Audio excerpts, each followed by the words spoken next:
14명이 숨진 오송 지하차도 참사와 관련해 교통통제가 제때 이루어지지 않은 이유 등에 대한 경찰 수사가 시작됐습니다. 인근 주민들은 도로 확장 공사로 원래 있던 제방을 없애고 부실한 임시 제방을 만든 것이 이번 참사의 가장 큰 원인이라고 주장하고 있습니다. 윤석열 대통령이 호우 피해 지역에 대한 신속한 지원을 위해 특별재난지역 선포를 서두르겠다고 밝혔습니다. 그러면서 이권 카르텔에 지급하는 보조금을 전부 폐지해 수해복구비로 쓰겠다고 강조했습니다. 장맛비가 소강 상태에 접어든 가운데 오늘은 전국이 대체로 무덥겠습니다. 장마 전선은 주말에 다시 북상해 또 극한 호우를 쏟아부을 전망입니다.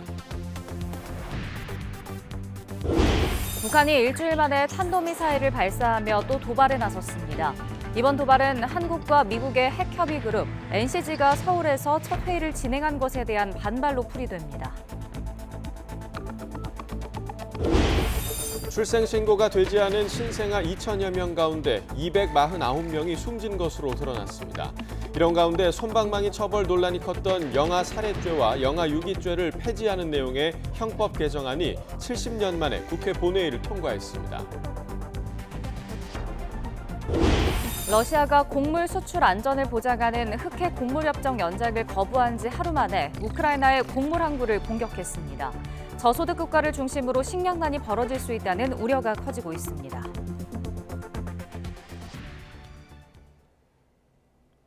시청자 여러분 안녕하십니까? 7월 19일 수요일 굿모닝 YTN 2부 시작합니다.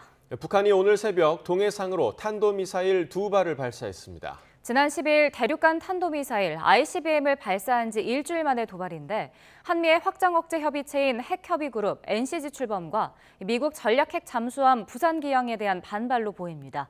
취재기자 연결해 알아보겠습니다. 임성재 기자. 네, 통일외교안보부입니다. 네, 북한의 일주일 만에 다시 미사일 도발을 한 거죠? 네, 합동참모본부는 오늘 새벽 북한이 동해상으로 탄도미사일을 발사했다고 전했습니다. 군은 새벽 3시 반쯤부터 3시 46분쯤까지 북한이 순안 일대에서 발사한 단거리 탄도미사일 2발을 포착했다고 밝혔습니다. 북한이 쏘아올린 탄도미사일은 각각 550여 킬로미터를 비행한 뒤 동해상에 떨어졌습니다. 한미 정보당국은 북한이 발사한 탄도미사일의 세부 재원을 종합적으로 평가하고 있습니다. 북한의 탄도미사일 발사는 지난 12일에 이어 일주일 만입니다. 당시 북한은 고체 연료 추진 체계를 적용한 신형 대륙간 탄도미사일 화성 18형의 2차 시험 발사를 감행했습니다. 북한의 도발은 한미의 확장 억제 강화 움직임에 대한 반발로 풀이됩니다. 한미는 어제 확장 억제 협의체인 핵협의그룹 NCG를 출범시켰고 이에 맞춰 미국의 오하이오급 전략 핵잠수함인 켄터키함이 부산항에 기항했습니다. 김여정 노동당 부부장은 그제 담화에서 한미의 확장 억제 강화에 반발하며 주한미군 철수로도 비핵화 대화는 불가능하다는 입장을 밝히며 반발했습니다. 군은 북한의 연이은 탄도미사일 발사는 한반도는 물론 국제사회의 평화와 안정을 해치는 중대한 도발 행위로서 유엔 안보리 결의를 명백히 위반한 것이라며 강력히 규탄했습니다. 군은 또 북한의 추가 도발에 대비해 한미 간 긴밀한 공조 아래 이 관련 동향을 추적 감시하면서 확고한 대비 태세를 유지해 나갈 것이라고 밝혔습니다. 지금까지 통일외교안보부에서 전해드렸습니다. 지난 주말 경북 북부 지역에 내린 큰 비로 실종됐던 주민 3명이 어제 숨진 채 발견됐습니다. 며칠째 계속 내렸던 비가 잠시 소강 상태를 보이면서 수색과 복구 작업이 활기를 띨 것으로 보이는데요. 현장 취재기자 연결합니다. 오태인 기자. 네, 경북 예천 폭우 피해 현장입니다. 네, 어제 실종자 3명이 숨진 채 발견됐죠. 네, 그렇습니다. 여기 경북 북부 지역에 큰 비가 내린 지 닷새가 지났습니다. 시간이 지나면서 실종자를 찾았다는 소식 속속 들려오고 있는데요. 어제만 실종자 3명이 숨진 채 발견됐습니다. 이로써 사망자는 22명으로 늘었습니다. 하지만 여전히 실종자는 5명인데요. 제가 있는 이곳 벌방리 주민 2명은 여전히 실종 상태입니다. 다행히 지난 14일 이후 내려졌던 호우경보가 어제 밤늦게 해제됐는데요. 그동안 비가 계속 내려 수색과 복구에 상당한 어려움을 겪었습니다. 비가 잠시 소강 상태를 보이면서 작업에 속도가 붙을 것으로 보입니다. 하지만 많은 비로 늘어난 하천 유량과 유속이 문제입니다. 어제 해병대 수륙 양용 장갑차가 수색에 투입될 예정이었는데 빠른 유속 때문에 연기됐습니다. 해병대는 오늘 다시 장갑차를 투입할 예정입니다. 또 장병 1,600명이 오늘 오전부터 수색에 나섭니다. 다른 피해도 속속 집계되고 있습니다. 40채가 넘는 주택이 전파됐고 일부 부서지거나 침수된 집을 합하면 240채가 넘습니다. 이 때문에 집으로 들어가지 못한 이재민도 1,900여 명에 달합니다. 농경지 2,800헥타르가 침수됐고 가축 10만 마리도 폐사했습니다. 일단 주말까지 경북 북부 지역에 비 예보는 없습니다. 지금까지 비 때문에 수색과 복구에 차질을 빚을 만큼 추가 피해 없도록 준비가 필요해 보입니다. 지금까지 경북 예천 포구 현장에서 YTN 오태인입니다. 충청 지역에는 또 시간당 최대 60mm의 비가 내리면서 오송 지하차도 침수 사고 합동 감식 일정이 연기됐습니다. 이 수색 작업은 마무리됐지만 사고 원인을 조사하는 과정에서 시간이 지체되고 있는데요. 경찰은 교통 통제가 이루어지지 않은 이유 등과 관련해서 책임자를 조사할 계획입니다. 권준수 기자입니다. 14명의 사망자가 나온 오송 지하차도 침수 사건. 지난 15일에 사고가 발생한 이후 실종자 수색은 마무리됐지만 합동 감식은 쏟아지는 비에 시작조차 하지 못했습니다. 지하차도에 다시 빗물이 차오르기 시작했기 때문입니다. 경찰과 소방당국 그리고 국립과학수사연구원은 비가 그치는 대로 현장 합동 감식을 진행해 지하차도가 침수에 취약했던 원인을 파악할 예정입니다. 국가에서 이제 3D 스캐너 이런 거 다 돌려야 되거든요. 이제 깨끗이 청소된 상태에서 이게 제대로 이제 설계대로 시공이 됐는지 이런 걸 다 점검해야 되기 때문에 침수 사고 당시 교통 통제가 제대로 되지 않은 원인도 들여다볼 예정입니다.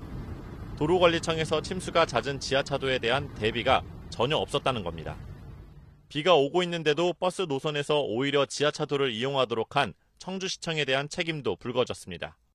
앞서 침수된 747번 오송역행 버스에서만 운전자와 승객까지 모두 5명의 사망자가 나왔습니다. 버스를 담당하는 부서에서는 오송 지하차도가 침수가 된지 모르고 우회 차선을 이렇게 그려준 것 같아요. 거기에 침수된지는 모르는 거죠. 이제 인지를 못했던 거지, 저기에서는. 사고 직전에는 비가 올 걸 대비해 만든 임시 제방이 힘없이 무너져 버리기도 했는데 이 과정에 대해서도 조사가 이뤄질 예정입니다. 대방을 쌓았던 공사 인부부터 시작해 공사를 담당한 행정중심 복합도시 건설청까지 부실 작업에 대한 의혹을 받고 있습니다. 무엇보다 참사 발생 4시간 전인 새벽 4시 10분쯤 홍수 경보가 발령됐지만 그 어떤 기관도 제대로 대응하지 못한 상황. 관계 기관마다 책임을 회피하기 급급한 가운데 경찰은 수사관 88명이 참여하는 전담팀을 꾸리고 중대재해처벌법 위반 여부에 대해서도 수사하기로 했습니다. 중대재해처벌법엔 공중이용시설을 운영하는 공무원이 안전과 보건조치 의무를 이행하도록 규정돼 있습니다. YTN 권준수입니다. 네, 오송 지하차도 참사와 관련해서 경찰의 수사가 시작됐는데요. 인근 주민들은 도로 확장 공사로 원래 있던 제방을 없앤 것이 가장 큰 원인이라고 주장하고 있습니다. 직접 들어보겠습니다. 사고 나기 전에는 한 일주일 됐나? 얕으니까 큰 단풍추락이 흙 갖다 붓고 단풍추락 하나 또 흙 넣고 쬐그만 게 와서 울리니 뭐 그러니까 사고 날 수밖에 없어. 저건 터지게 돼 있어. 이 정도면. 손실된 뚝은 3m 밑에 있었던 거지, 따지면. 예.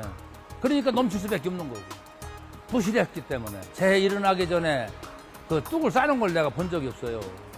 저거 싼 게 내 생각은 13mm나 4일날 싼 것 같은데, 예. 그전에는 싼 걸 못 봤어.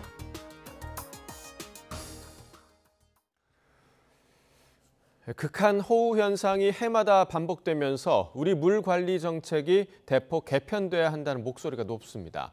정치권에선 환경부로 일원화된 물 관리 정책을 대폭 개편할 움직임도 나오고 있습니다. 김연아 기자가 보도합니다. 지난 4월 심한 가뭄으로 고생했던 게 거짓말처럼 전국이 홍수와 산사태로 몸살입니다. 환경부는 이번 집중호우 시작 전 전국의 댐 방류량을 미리 조절해 소양강댐 2개 반 분량의 저수 공간을 확보했지만 이번에도 댐이 넘치고 미호강이 범람했습니다. 금강과 논산천 제방도 유실됐는데 이번 호우로 제방이 유실된 지역 하천만 최소 170곳입니다. 집중호우로 지천이 범람하며 피해를 키운 건 이번만이 아닙니다. 지난해엔 포항에서 냉천이 범람해 지하 주차장을 덮치며 7명이나 숨졌고 3년 전 부산에선 수정천과 동천이 범람해 초량 지하차도가 잠기며 3명이 숨졌습니다. 큰 댐이나 강은 환경부 홍수통제소가 관리하지만 그 외엔 사각지대에 놓여 있어 사고가 반복되는 겁니다.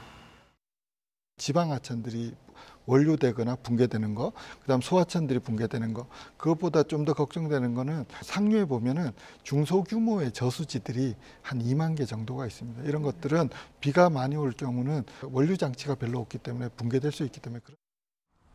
여당에선 아예 환경부의 수자원 관리 기능을 대폭 개편할 움직임까지 나옵니다. 환경부와 국토부가 나눠 맡던 수자원 관리가 2018년 환경부로 통합된 이후 댐 건설 장기 계획에 반영됐던 12개 댐 건설이 전면 백지화되는 등 적극적인 치수 관리가 뒤로 밀리고 있다는 지적 때문입니다. 지금 환경부에서 관리하고 있는 것으로 충분하지 않다는 판단을 하고 있고 유관부처 의견을 전부 종합한 다음에 치수 계획을 다시 검토해야 할 필요가 있지 않겠나 하는 생각이 들고. 한화진 환경부 장관도 4대강 보호 활용 강화 방침에 이어 수자원 관리에 있어 국토부 출신을 중용하겠다며 적극적인 치수 행정을 예고하고 있습니다. 또 극한 호우에 대비해 댐 관리 개편 방안을 강구하고 하반기 지류와 지천 정비를 포함한 대규모 하천 안전 관리 계획도 수립 중입니다. 하지만 기본적으로 개발을 중심에 둔 수자원 관리 대책엔 환경 파괴와 수질 악화를 우려한 환경단체들의 반발이 큰 만큼 진통이 예고됩니다. YTN 김현아입니다. 어젯밤 부산과 경남 해안 지역에 곳에 따라 1시간에 최대 70mm에 가까운 물폭탄이 쏟아지며 침수 피해가 잇따랐습니다. 울산에서는 하천을 건너던 60대 남성이 실종됐다는 신고가 접수돼 수색 작업을 벌이고 있습니다. 보도에 윤성훈 기자입니다. 차량이 지나가자 마치 파도가 있는 듯 물결이 칩니다. 경남 거제시 상동동 일대 도로입니다. 차량 범퍼까지 흙탕물이 차오르면서 차량들은 좀처럼 속도를 내지 못합니다. 주변 둘러보니까 맨홀도 터져 있고 운행하고 있는데 점점점 차가 잠기더니 센서 등까지 켜지면서 물이 거의 차에 들어올 그 직전까지 온 거예요. 부산시 해운대구의 수양강을 가로지르는 세월교입니다. 강물이 불어나면서 교량 전체가 물에 잠겼습니다. 강과 다리의 경계를 분간하기 어려울 정도입니다. 세월교의 차량과 보행자 통행은 전면 통제됐습니다. 어제 저녁 7시쯤에는 울산시 울주군에 있는 남창천을 건너던 60대 남성이 실종됐다는 신고가 접수됐습니다. 종일 내린 비로 물이 크게 불어난 상태였습니다. 소방은 남성이 급류에 휩쓸렸을 가능성이 있다고 보고 수색 작업을 벌이고 있습니다. 어젯밤 부산 영도구에는 1시간에 68.5mm, 거제시에서도 곳에 따라 최대 65mm의 물폭탄이 쏟아졌습니다. 하루 누적 강수량도 150mm 안팎에 달합니다. 새벽으로 접어들면서 남부지방 곳곳을 휩쓴 강한 비구름은 대부분 동해로 빠져나갔습니다. 하지만 소강 상태에 접어든 장맛비도 잠시, 주말부터는 다시 전국에 큰 비가 내릴 것으로 예보돼 철저한 대비가 필요해 보입니다. YTN 윤성훈입니다. 대전시 대전천 급류에 휩쓸린 10대가 4시간 만에 발견됐습니다. 오늘 새벽 0시 50분쯤 10대 A군이 보문교 인근에서 대전천에 빠져 떠내려가고 있다는 신고가 대전 소방본부에 접수됐습니다. 경찰과 소방이 수색 작업을 벌인 끝에 신고 접수 4시간여 만에 보문교 인근에서 심정지 상태 A군을 발견했습니다. 경찰은 A군이 친구들과 물놀이하다가 급류에 휩쓸렸다는 신고 내용을 토대로 구체적인 사고 경위를 조사하고 있습니다. 이번 폭우로 최악의 피해를 본 경북 북부 지역에서 1,000명이 넘는 이재민들이 힘겨운 시간을 보내고 있습니다. 이재민 구호와 마을 재건을 위해 전국 각지에서 온정이 이어지고 있습니다. 김근우 기자가 취재했습니다. 평화롭던 산골 마을을 덮친 최악의 산사태. 주민들은 옷가지 하나 없이 맨몸으로 대피했습니다. 집을 잃고 마을회관과 체육관 등 임시대피소로 몸을 피한 주민만 1,000명이 넘습니다. 생계수단인 논밭까지 토사에 파묻혀버린 현실이 답답하기만 합니다. 사과나무를 이제 처음부터 다시 키우고 사과가 나오려면 7, 8년 걸리는데 그때 동안 수입이 거의 그 밭에서는 아예 제로니까. 망연자실한 이재민들에게 힘을 주는 건 전국에서 쏟아진 따뜻한 마음입니다. 마을 경로당과 체육관에 모인 이재민들에게 구호 물품이 쏟아졌습니다. 사태 수습에 큰 돈이 드는 만큼 이웃인 대구시에서 재해구호기금을 긴급 지원했고 기업에서도 생수와 간식, 휴대전화 충전을 지원하는 등 민간 후원도 잇따랐습니다. 와 있는데 불편함이 없도록 조그만 것까지 구석구석 다 살펴주셔가지고 또 자원봉사자 여러분들이 꼭 자기 일처럼 너무 고마운 그런 감을 느꼈습니다. 국군 장병들은 물론 전국에서 달려온 자원봉사자도 팔을 걷어붙였습니다. 집 안까지 차오른 토사를 삽으로 퍼내고 잔해를 치우며 현장 복구를 돕습니다. 100명이 넘게 자원했고 각종 기관단체에서도 봉사 문의가 잇따릅니다. 농사짓는 입장에서 남의 일 같지 않아서 도와주러 왔습니다. 그냥 봐도 엄청스럽네요. 나는 요 니르마기를 가지고 이렇게 피해가 있을 줄은 몰랐어요. 그야말로 한순간에 모든 걸 잃은 주민들. 이웃이 내민 따뜻한 정이 다시 일어날 힘을 주고 있습니다. YTN 김근우입니다. 윤석열 대통령이 이권 카르텔에 대한 보조금을 전부 폐지해 그 돈을 수해복구비로 쓰겠다고 밝혔습니다. 피해 지역에 대해선 특별 재난지역 선포를 최대한 서두르겠다고 강조했습니다. 보도에 이승배 기자입니다. 윤석열 대통령은 순방 뒤 첫 국무회의 자리에서 카르텔 보조금 폐지 얘기를 꺼냈습니다. 최근 민간단체와 태양광 보조금 비리, 수능 킬러 문항을 비판하면서 카르텔을 언급했던 윤 대통령은 집중호우로 국민 안전이 위협받는 비상 상황인 만큼 국민 혈세는 재난을 당한 국민 눈물을 닦는 데 써야 한다고 말했습니다. 이권 카르텔, 부패 카르텔에 대한 보조금을 전부 폐지하고 그 재원으로 수해 복구와 피해 보전에 재정을 투입해야 됩니다. 그러면서 호우 피해 지역의 신속한 지원을 위해 특별 재난지역 선포를 서두르겠다고 밝혔습니다. 복구 인력과 재난 관련 재원, 예배비 등 정부가 쓸 수 있는 자원을 모두 동원해 피해자를 돕겠다고 약속했습니다. 윤 대통령은 공무원들의 재난 대응 방식을 비판하며 체질 개선도 지시했습니다. 전례 없는 이상기후에 천재지변 양상이 극단적으로 나타나고 있어 미리 안전조치를 갖추는 것이 더욱 중요해졌다는 겁니다. 이를 위해선 범정부 차원의 협업은 물론 정부 모든 부처가 호우 데이터를 실시간 공유하는 디지털 감시 체계가 필요하다고 재차 강조했습니다. 천재지변이니 어쩔 수 없다. 이런 인식은 버려야 됩니다. 평소에도 체계적으로 작동할 수 있는 디지털 모니터링 시스템을 갖춰야 됩니다. 윤 대통령은 아직 장마가 완전히 끝난 게 아닌 만큼 한순간도 긴장의 끈을 놓지 말라면서 침수 위험이 큰 저지대 출입 통제와 선제 대피에 특히 신경 써달라고 주문했습니다. YTN 이승배입니다. 여야 정치권이 오늘도 나란히 수해 현장 행보를 이어갑니다. 김기현 대표 등 국민의힘 지도부는 오늘 오전 서울 양천구에 있는 신월 빗물 저류 배수 시설을 현장 방문합니다. 해당 시설은 저류 용량이 32만 톤인 대규모 빗물 저장 시설로 김 대표 등은 서울을 포함해 수도권 지역 수해 대책을 집중 점검할 방침입니다. 더불어민주당 이재명 대표 등 지도부는 이번 집중호우로 큰 피해를 입은 경북에서 현장 최고위원회를 열고 피해 복구 지원 방안 등을 논의합니다. 이 대표 등은 최고위 이후엔 산사태로 인명피해가 발생한 경북 예천군 효자면 주택 매몰 현장도 찾을 예정입니다.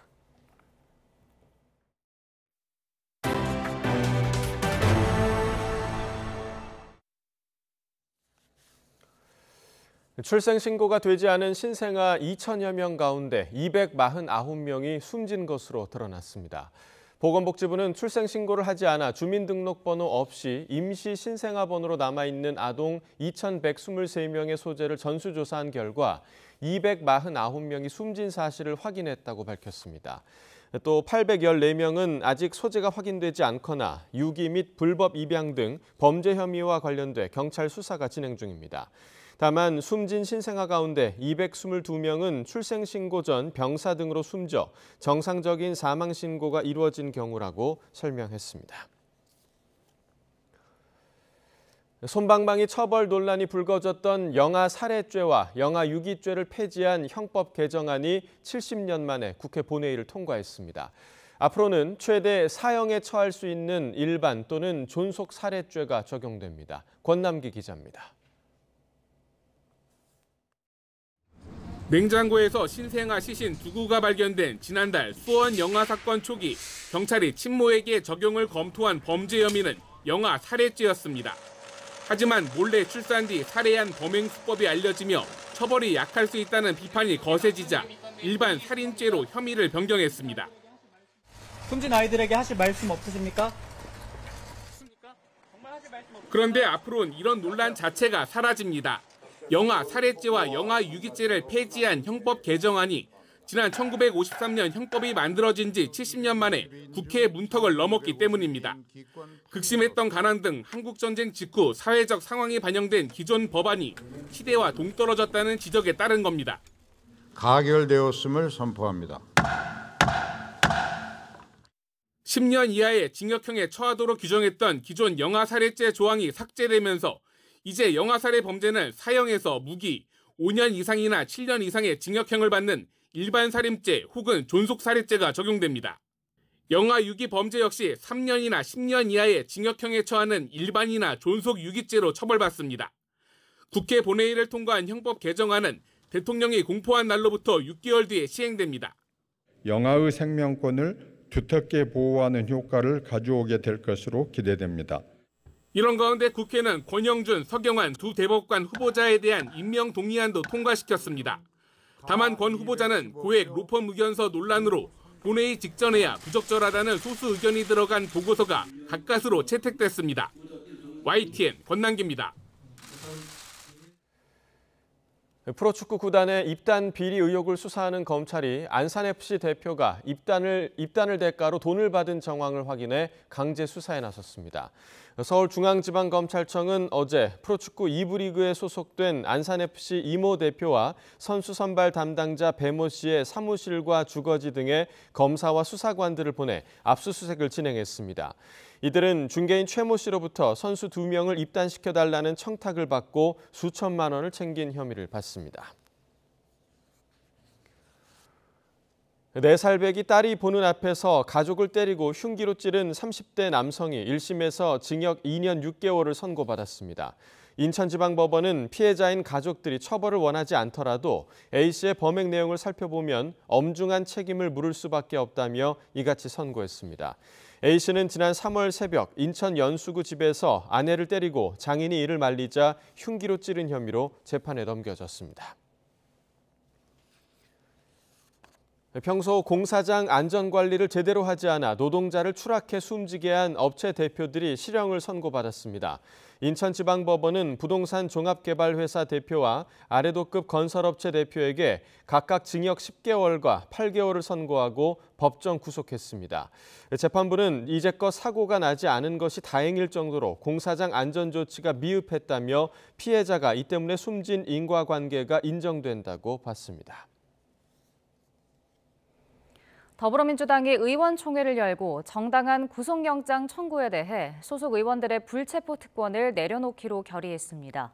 김한규 원내대변인은 어제 의원총회 뒤 기자들을 만나 불체포 특권이 부당한 행정 권력으로부터의 보호장치라는 의견도 있었지만 당에 대한 국민의 기대 등을 고려해 총의를 모았다고 밝혔습니다. 정당한 영장 청구의 기준이 무엇이냐는 질문에 국민의 눈높이가 기준이라며 국민이 볼 때 특별히 이례적으로 부당하지 않다면 불체포 특권을 내려놔야 한다고 판단한 것이라고 설명했습니다. 국민의힘은 더불어민주당의 소속 의원 불체포 특권 포기 결의에 대해 만시지탄이자 껍데기 혁신안이라고 비판했습니다. 강민국 수석 대변인은 어제 논평을 통해 결의안 추인에 3주 가까이 시간을 끌던 민주당이 결국 정당한 영장 청구라는 단서를 붙인 추인안을 내놨다며 이같이 밝혔습니다. 이어 법과 원칙에 따른 영장 청구에 정당한이라는 전제를 붙이는 것 자체가 어불성설이고 기준은 누가 정할지 의문이라며 새 방탄을 더해 특권 뒤에 계속 숨어 있겠다는 국민 기만극일 뿐이라고 주장했습니다. 네, 지금 들어온 속보부터 전해드리겠습니다. 내년 최저임금이 올해보다 2.5% 오른 시간당 9,860원으로 결정됐습니다. 밤샘 경론을 벌인 최저임금위원회는 표결을 통해 경영계가 제시한 시간당 9,860원을 내년 최저임금으로 결정했습니다. 이는 올해 최저임금인 9,620원보다는 200원, 2.5% 정도 더 많은 수준입니다. 최저임금 10,000원을 최종 제시했던 노동계는 표결 결과가 발표되기 전 성명을 통해 고물가 시대에도 최저임금 10,000원에 도달하지 못해 소득 불평등이 가속화됐다고 비판했습니다. 이른바 50억 클럽 의혹 핵심 피의자인 박영수 전 특별검사 혐의 보강에 주력해온 검찰이 박 전 특검의 딸과 아내를 압수수색했습니다. 압수물을 분석한 뒤 박 전 특검 딸을 소환할 예정인데 검찰은 박 전 특검 구속영장도 다시 청구할 방침입니다. 보도에 김철희 기자입니다. 박영수 전 특별검사의 구속영장이 기각된 지 18일 만에 검찰이 다시 강제 수사에 나섰습니다. 박 전 특검 배우자의 서울 서초구 자택과 화천 대유에서 근무한 딸의 주거지 등을 압수수색했습니다. 50억 클럽 의혹으로 박 전 특검 가족이 압수수색 대상이 된 건 처음입니다. 박 전 특검 딸이 화천대유에서 빌린 11억 원과 분양받은 대장동 아파트 시세 차익 등의 대가성을 입증할 자료 확보 차원으로 알려졌습니다. 우리은행에 대출의 양서 발급 등에 힘써주는 대가로 대장동 일당이 약속했다는 50억 원 가운데 일부가 실현된 거란 의혹의 연장선입니다. 검찰 관계자는 자금 흐름을 규명하는 데 박 전 특검 배우자를 들여다볼 필요가 있었고 압수물 분석이 끝나면 박 전 특검 딸을 소환 조사할 거라고 밝혔습니다. 이와 함께 검찰은 박 전 특검이 운영한 법무법인 소속 이모 변호사의 주거지도 압수수색했습니다. 2015년 대한변호사협회장 선거 자금으로 박 전 특검이 수수했다는 3억 원의 세부 사용처를 입증하기 위해서입니다. 박 전 특검 영장 기각에 강한 유감을 표시한 검찰은 박 전 특검 가족과 주변인을 샅샅이 훑으며 혐의 보강에 주력하고 있습니다.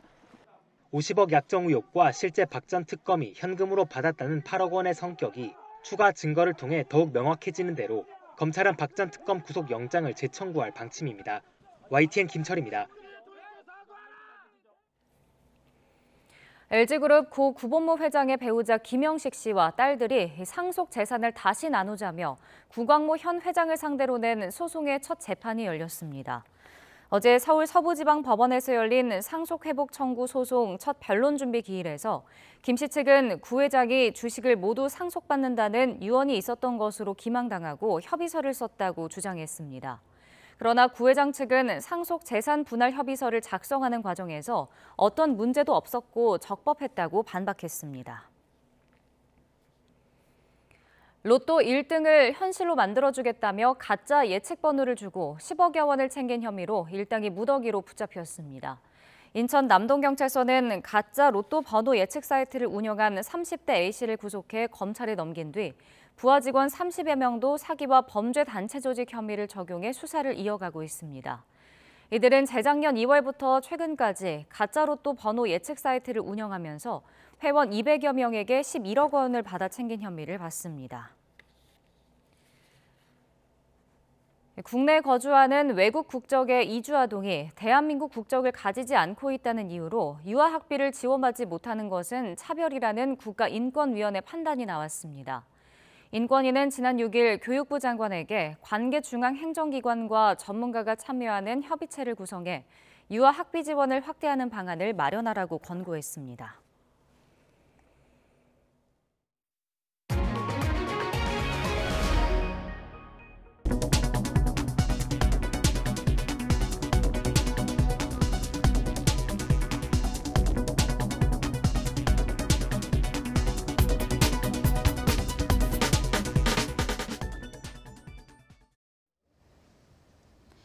오늘부터는 다시 폭우 대신에 폭염에 주의가 필요하겠습니다. 장마가 잠시 소강 상태를 보이는 사이에 무더위가 기승을 부리겠는데요. 오늘 서울의 한낮 기온은 33도로 어제보다는 5도나 높겠고요. 오전 사이에 곳곳으로 폭염특보가 내려질 가능성이 크겠습니다. 오늘 나오실 때는 통풍이 잘 되는 시원한 옷차림을 해주셔야겠습니다. 오늘 중부지방은 대체로 맑겠지만 남부지방은 다소 흐리겠습니다. 아침까지 호남과 경남, 제주도에는 5mm 미만의 비가 조금 내리겠고요. 동해안에는 빗방울이 떨어지는 곳도 있겠습니다. 오후에는 대기 불안정이 심해지며 내륙 곳곳으로 요란한 소나기가 지나겠는데요. 비의 양은 5에서 20mm로 많지는 않겠지만 그동안 내린 비로 집안이 약해져 있으니까요. 추가적인 비 피해 없도록 주의하셔야겠습니다. 현재 기온 살펴보면 서울이 22.5도, 대전이 22.1도를 나타내고 있습니다. 낮 기온은 서울과 춘천이 33도, 광주와 대구 32도 등으로 습도가 높은 탓에 체감온도는 33도를 웃도는 곳이 많겠습니다. 주 후반까지 밤낮 없는 무더위가 계속되겠고요. 주말부터는 다시 장마 전선이 북상해 전국에 많은 비를 뿌리겠습니다. 또 오늘 전국의 자외선 지수는 높음에서 매우 높음 수준까지 치솟겠습니다. 야외 활동 시에는 자외선 차단제도 꼼꼼히 덧발라 주셔야겠습니다. 지금까지 YTN 신미림입니다.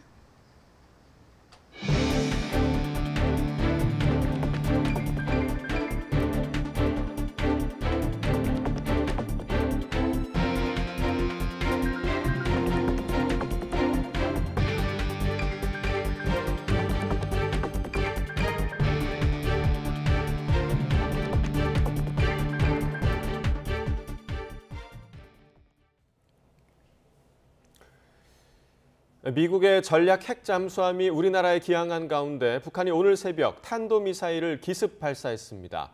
합동참모본부는 오늘 새벽 3시 반부터 3시 46분까지 북한이 순안 일대에서 동해상으로 발사한 단거리 탄도미사일 2발을 포착했다고 밝혔습니다. 탄도미사일을 각각 550여 킬로미터를 비행한 뒤 동해상에 떨어졌습니다. 북한이 탄도미사일을 발사한 건 지난 12일 고체 연료 추진 대륙간 탄도미사일 ICBM 발사 이후 일주일 만입니다. 북한의 탄도미사일 발사는 한미가 핵협의그룹 NCG 출범회의를 하고 미 전략 핵잠수함인 켄터키함을 부산에 기항시키며 핵 억제력을 과시한 데 대한 반발로 풀이됩니다.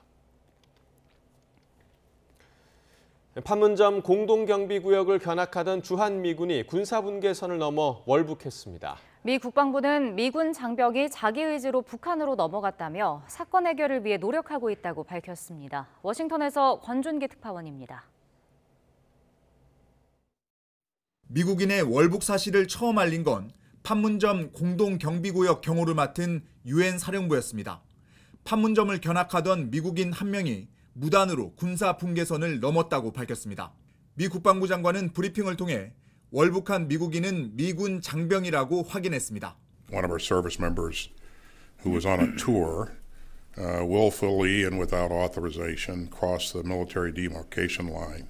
We believe that he is in the BRK custody.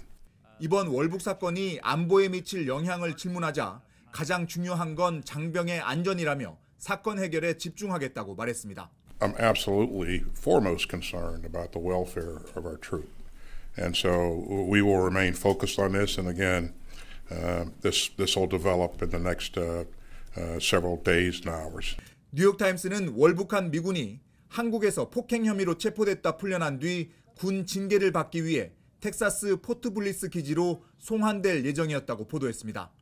공항까지 호송했지만 비행기에 타지 않고 다시 돌아와 판문점 견학에 참여했다고 전했습니다. 미국 언론들은 월북한 미군이 군사 분계선 너머로 달려가며 큰 소리로 웃었다는 목격자 증언을 전했습니다.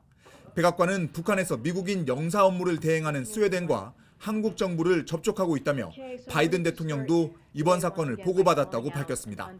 But certainly this is something that the president is watching very closely and will be kept updated. 일부 언론은 미군 신병을 인도받는 과정에서 그동안 끊겼던 북미 간 대화가 재개될 가능성을 점치기도 했지만 이번엔 자발적 월북이라는 점이 변수로 보입니다. 워싱턴에서 YTN 권윤기입니다. 울산에서 하천을 건너던 60대 남성이 물에 빠져 실종됐다는 신고가 접수돼 소방당국이 수색에 나섰습니다.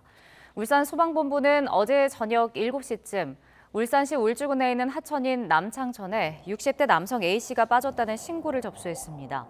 소방당국은 A씨가 하천을 건너다가 급류에 휩쓸려 하류 쪽으로 떠내려갔을 가능성이 있다고 보고 수색 작업을 벌이고 있습니다. 네, 3년 전 부산 지하차도 침수 당시 재판에 넘겨졌던 지자체 담당 공무원들에게는 모두 유죄 판결이 내려진 바 있습니다. 관제라는 비판이 커지고 있는 이번 오송 지하차도 참사에서 서로 책임 떠넘기기에 급급한 가운데 처음으로 중대시민재해가 적용될지 관심입니다. 황보혜경 기자가 보도합니다. 3년 전 시간당 80mm가 넘는 폭우가 쏟아진 부산시 동구 초량 제1지하차도 안. 차량 7대가 순식간에 물에 잠기면서 미처 빠져나오지 못한 3명이 끝내 목숨을 잃었습니다. 부실 대응 책임을 물어 부구청장 등 공무원 11명이 업무상 과실치사 등의 혐의로 재판에 넘겨졌고 1심에서 전원 유죄 판결을 받았습니다. 재난 대비 대응 매뉴얼이 있었지만 사고 당시 이를 제대로 따르지 않아 주의 의무를 위반했다고 판단한 겁니다. 당시에도 차량 통제를 하지 않은 데다 차량 진입을 통제하는 안내 전광판은 고장나 있었습니다. 14명이 숨진 이번 오송 지하차도 참사도 3년 전 사고 원인과 꼭 닮았지만 되풀이됐습니다. 오송의 경우 부산 사고 때와는 달리 행정안전부 등의 사전 통제 지시는 없었던 것으로 확인됐습니다. 다만 YTN이 입수한 청주시의 풍수의 재난 현장 조치 행동 매뉴얼을 보면 재난 대응 지침으로 교통 통제와 현장 통제가 명시돼 있습니다. 이 때문에 지자체장 등에게 중대재해처벌법상 중대시민재해를 적용할 수 있다는 전망도 나옵니다. 중대시민재해란 지하차도와 같은 공중이용시설 관리 결함으로 한 명이 숨지는 등 중대재해가 발생하면 경영책임자와 공무원 등을 처벌하게 한 것으로 1년 이상의 징역 또는 10억 원 이하의 벌금에 처해질 수 있습니다.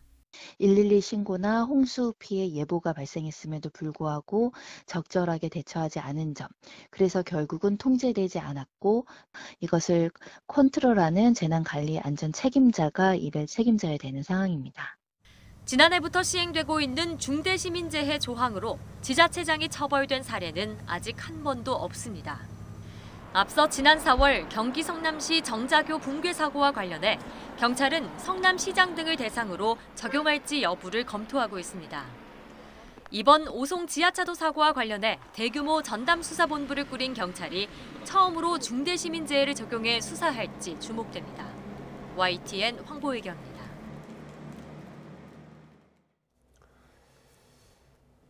내년 최저임금이 올해보다 2.5% 오른 시간당 9,860원으로 결정됐습니다. 최저임금위원회는 역대 최장기간 심의 끝에 표결을 거쳐 경영계가 제시한 최종 요구안을 채택했습니다. 취재기자 연결해서 알아보겠습니다. 신지원 기자. 네, 사회정책부입니다. 네, 최저임금위원회가 내년 최저임금을 결정했죠? 네, 최저임금위원회가 밤샘 경론 끝에 내년 최저임금을 시간당 9,860원으로 결정했습니다. 올해 최저시급인 9,620원보다 240원, 2.5%가 더 많습니다. 최저임금위원회가 노사 최종 요구안을 표결에 붙인 결과 사용자 위원안인 9,860원에 17표, 근로자 위원안인 만원에 8표, 기권 1표가 나왔습니다. 막판에 최저임금 만원을 제시했던 노동계는 표결 결과가 발표되기 전 성명을 통해 고물가 시대에도 최저임금 만원에 도달하지 못했다며 소득 불평등을 가속화시키고 있다고 비판했습니다.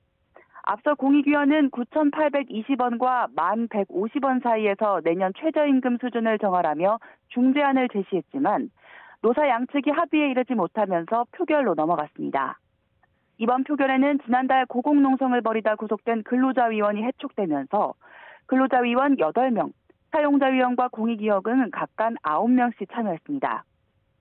그동안 노동계와 경영계는 최초 요구안으로 각각 12,210원과 9,620원을 제시하며 처음부터 2,500원이 넘는 큰 격차를 보였습니다.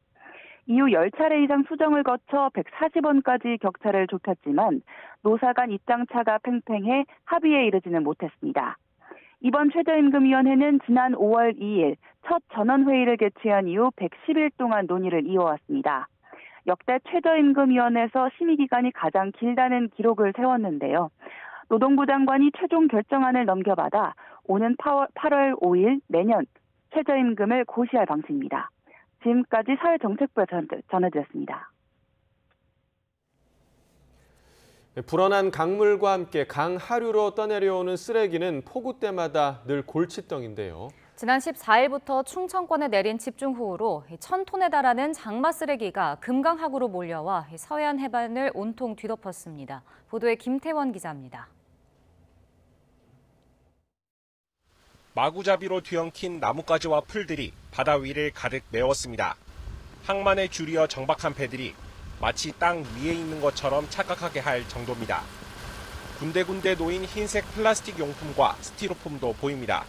폭우로 하구 뚝수문이 열리자 금강 상류에서부터 서해까지 밀려온 장마 쓰레기들입니다.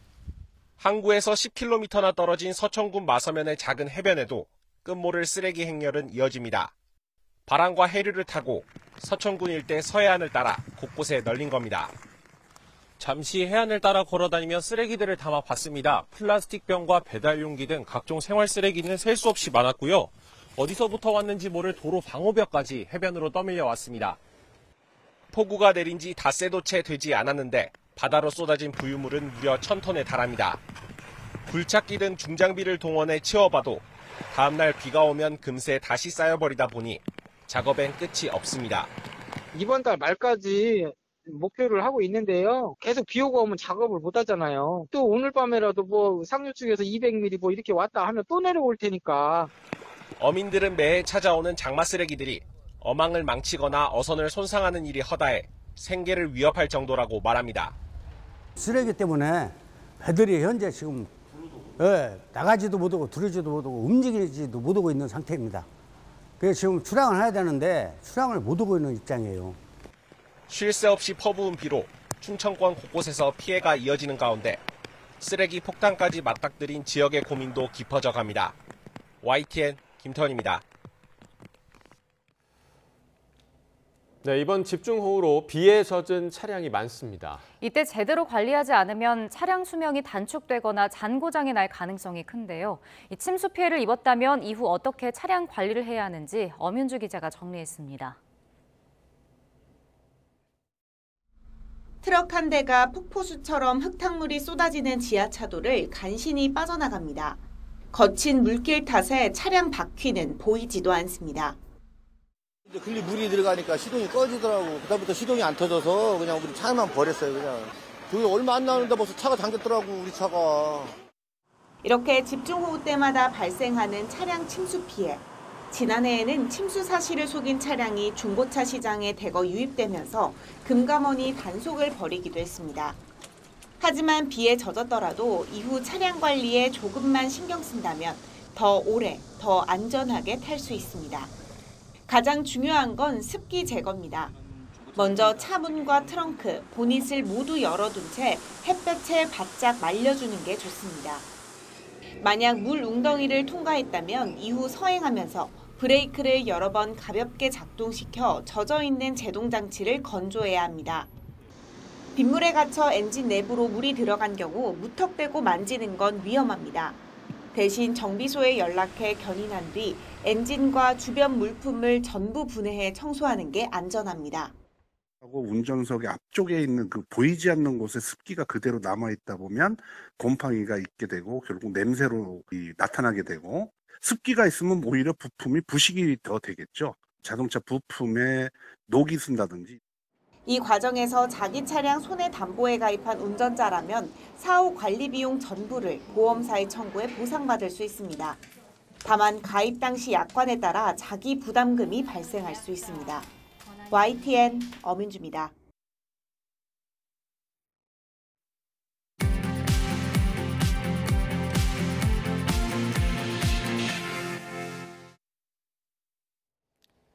이 시각 세계NN입니다. 러시아가 곡물 수출의 안전을 보장하는 흑해 곡물 협정 연장을 거부한 지 하루 만에 우크라이나의 곡물 항구를 공격했습니다. 세계적인 곡물 수출국의 뱃길이 막히면서 저소득 국가를 중심으로 식량난 우려가 커지고 있습니다. 조용성 기자가 전해드립니다. 폭격 맞은 건물 천장이 뻥 뚫렸습니다. 건물 안에선 파편에 갇힌 남성이 웅크린 채 발견됩니다. 우크라이나 곡물 95%가 수출되는 흑해 항구의 주요 거점 오데사가 드론 공격을 받았습니다. 러시아가 곡물 수출의 안전을 보장하는 협정을 일방적으로 거부한 지 하루 만에 공격한 것입니다. 러시아는 크림대교 공격의 복수였다고 주장했습니다. Нанесен групповой удар возмездия высокоточным оружием морского базирования по объектам, где готовились террористические акты против Российской Федерации с применением безэкипажных катеров, а также месту их изготовления. 서방 사회는 즉각 비판에 나섰습니다. 곡물 가격 폭등이 분명할 뿐 아니라 저소득 국가를 중심으로 식량 안보가 흔들릴 수 있다는 우려 때문입니다. I mean, the answer is very clear. He decided to weaponize food. And I think this is a huge mistake. Nicht nur die Ukraine, nicht nur den Hafen von Odessa bombardiert, sondern jede Rakete auf den Hafen von Odessa ist auch eine Rakete auf die hungernden Menschen in dieser Welt. 우크라이나 곡물이 먹여 살리는 세계인은 4억 명. 러시아는 전쟁을 일으킨 대가로 퇴출당했던 세계 최대 금융거래망 복귀를 곡물 협정 연장의 조건으로 내세우고 있어서 사태 해결은 쉽지 않아 보입니다. YTN 조용성입니다. 러시아 태평양 함대 소속 함정들이 중국 해군과 합동훈련을 하기 위해 블라디보스토크 주둔 기지를 떠나 동해로 향했습니다.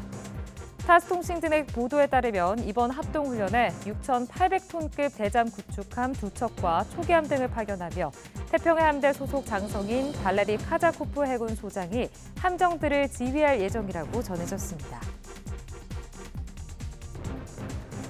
에르도안 튀르키 대통령이 자국 경제 위기 완화를 위해 한때 소원했던 사우디아라비아 실세 무함마드 빈 살만 왕세자에게 손을 내밀었습니다.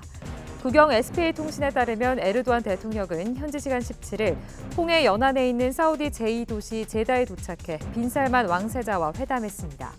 에르도안 대통령은 초인플레이션과 환율 불안 등으로 어려움을 겪고 있는 튀르키의 경제를 떠받치기 위해 경제 포럼에 참석해 사우디의 투자를 늘려달라고 요청했습니다. 미국 정부가 해킹 등 사이버 공격에 덜 취약한 전자제품 인증 제도를 내년부터 시행합니다. 백악관은 소비자가 사이버 공격에 더 안전한 스마트 기기를 쉽게 고를 수 있도록 사이버 보안 기준을 충족한 제품에 인증 마크를 부착하는 미국 사이버 신뢰 표시 프로그램을 도입한다고 밝혔습니다. 각종 스마트 기기에 적용되는 인증 제도에는 아마존과 구글, 삼성, LG 등이 참여를 선언했습니다. 호주 해변에 로켓 부품으로 추정되는 대형 물체가 휩쓸려와 당국이 조사하고 있습니다. 호주 서부 퍼스에서 250km 떨어진 그린헤드 해안에서 작은 자동차 크기의 실린더형 물체가 발견됐습니다. 호주 우주청은 이 물체가 일부는 직조 물질로 이뤄진 걸로 보인다며 다른 우주기관들과 함께 실체를 파악 중이라고 밝혔습니다. 지금까지 이 시각 세계는이었습니다.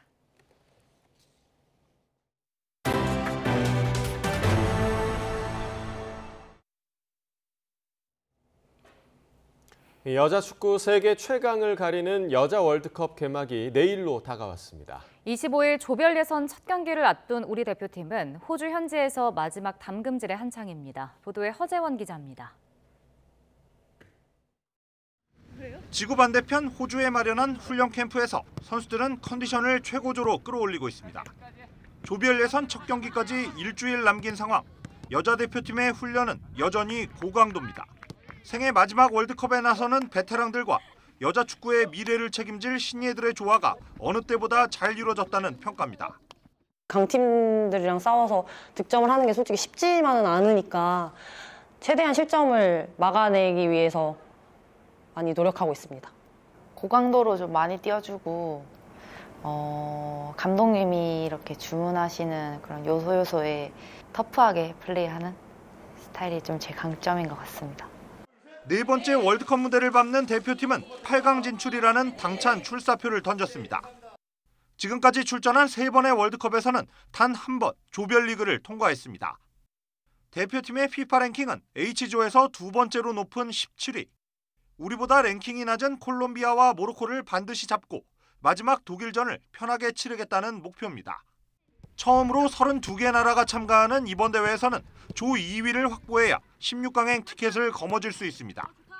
대한민국 국가대표라는 자부심과 책임감을 가지고 한국 여자축구의 위상을 높일 수 있도록 후회 없는 날들을 보내고 오겠습니다. 고강도 훈련을 묵묵히 이겨낸 여자축구대표팀이 4년 전 실패를 딛고 사상 최고 성적을 이뤄낼 수 있을지 콜린 벨 호의 당찬 도전이 이제 시작됩니다. YTN 허정원입니다. 장마가 주춤하는 사이 무더위가 고개를 들고 있습니다. 오늘 서울의 한낮 기온은 33도, 대구는 32도까지 오르겠고요. 습도가 높은 탓에 체감 온도는 33도를 웃도는 곳이 많겠습니다. 오늘 중부지방은 맑은 하늘이 함께하겠지만 남부는 다소 흐린 가운데 아침까지는 비가 조금 내리겠습니다. 오후부터는 내륙 곳곳에 요란한 소나기가 지나겠는데요. 우산도 하나 챙기셔야겠습니다. 현재 기온 살펴보도록 하겠습니다. 현재 서울 기온 22.5도, 대구는 22.4도를 보이고 있습니다. 한낮에는 기온이 크게 올라서 곳곳에 폭염특보가 내려지겠는데요. 오늘 서울의 한낮 기온 33도, 대전과 대구는 32도까지 크게 오르겠습니다. 주 후반까지 밤낮 없는 무더위가 계속되겠고요. 주말부터는 다시 전국에 장맛비가 내릴 전망입니다. 지금까지 날씨 정보였습니다. 굿모닝 YTN 2부 마칩니다. 잠시 후 6시 50분 3부에서 뵙겠습니다.